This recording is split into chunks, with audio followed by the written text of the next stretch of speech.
संसार के संचालक, जिनकी अनुमति के बिना एक पत्ता भी नहीं हिल सकता, जिनकी महिमाओं के गाथाएं अनेक हैं, परमेश्वर के 3 मुख्य रूपों में से एक रूप भगवान विष्णु। जानिए क्यों भगवान विष्णु ने अपनी धर्मपत्नी महालक्ष्मी जी को 3 साल तक एक साधारण से माली के घर पर सेवा देने को कहा। क्यों भगवान विष्णु ने माता लक्ष्मी को अपने से दूर पृथ्वी लोक में रहने का दंड दिया, आइए जानते हैं। उससे पहले अगर आप हमारे चैनल पर नए हैं तो कृपया कर हमारे चैनल को सब्सक्राइब करें और वीडियो पसंद आने पर वीडियो को लाइक करना ना भूलें। एक बार भगवान विष्णु ने पृथ्वी लोक में भ्रमण करने का निश्चय किया। जब यह बात उन्होंने माता लक्ष्मी जी को बताई तो माता से रहा न गया और उन्होंने भगवान विष्णु से प्रार्थना की कि वे उन्हें भी अपने साथ पृथ्वी लोक पे ले जाएं। फिर भगवान विष्णु ने कुछ पल के सोचने के बाद कहा, हे देवी, आप मेरे साथ धरती लोक में भ्रमण के लिए तो चल सकती हैं, परंतु आपको मेरी एक शर्त माननी होगी। माता लक्ष्मी जी भगवान विष्णु के साथ धरती लोक पर चलने हेतु कोई भी शर्त मानने को तैयार थी। भगवान विष्णु ने शर्त बताते हुए कहा, प्रिय, धरती लोक में उत्तर दिशा की ओर मत देखिएगा। शर्त मानने के बाद माता लक्ष्मी और भगवान विष्णु धरती के लिए प्रस्थान कर गए। सुबह सुबह जब भगवान विष्णु और माता लक्ष्मी धरती पहुंचे, उस समय सूर्योदय हो ही रहा था और रात को बरसात होने के चलते धरती लोक का मौसम बड़ा सुहाना था। बारिश के कारण धरती में चारों ओर हरियाली फैली हुई थी। वहीं धरती की खूबसूरती से लक्ष्मी माता मंत्रमुग्ध हो गईं और इधर उधर देखने लगी। अब माता लक्ष्मी भूल चुकी थी कि उन्होंने भगवान विष्णु को क्या वचन देकर धरती लोक में आई है। धरती की सुंदरता के भ्रम में माता लक्ष्मी जी कब उत्तर दिशा की ओर देखने लगी उन्हें ज्ञात न रहा। वहीं उत्तर दिशा में एक बेहद खूबसूरत फूलों का बाग मौजूद था। उस बगीचे से भीनी भीनी सौंधी सौंधी महक भी आ रही थी।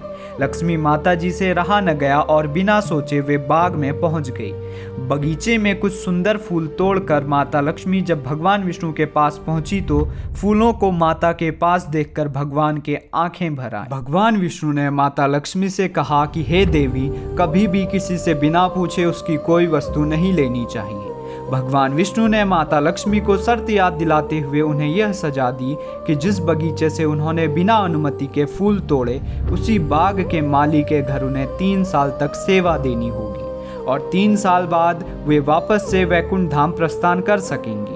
अपनी भूल को मानते हुए माता लक्ष्मी ने एक गरीब कन्या का रूप धारण किया और उस माली के घर पहुंची। वही माली बेहद गरीब था। उसके घर में 3 पुत्रियां तथा 2 पुत्र के साथ उसकी धर्मपत्नी रहा करती थी। गरीब कन्या को अपने घर देखकर माली ने कन्या से पूछा, पुत्री, तुम कौन हो? मैं तुम्हारी क्या सहायता कर सकता हूँ? गरीब कन्या के रूप में माता लक्ष्मी ने माली से कहा कि मैं एक गरीब लड़की हूँ, मेरा देखभाल करने वाला इस दुनिया में कोई नहीं।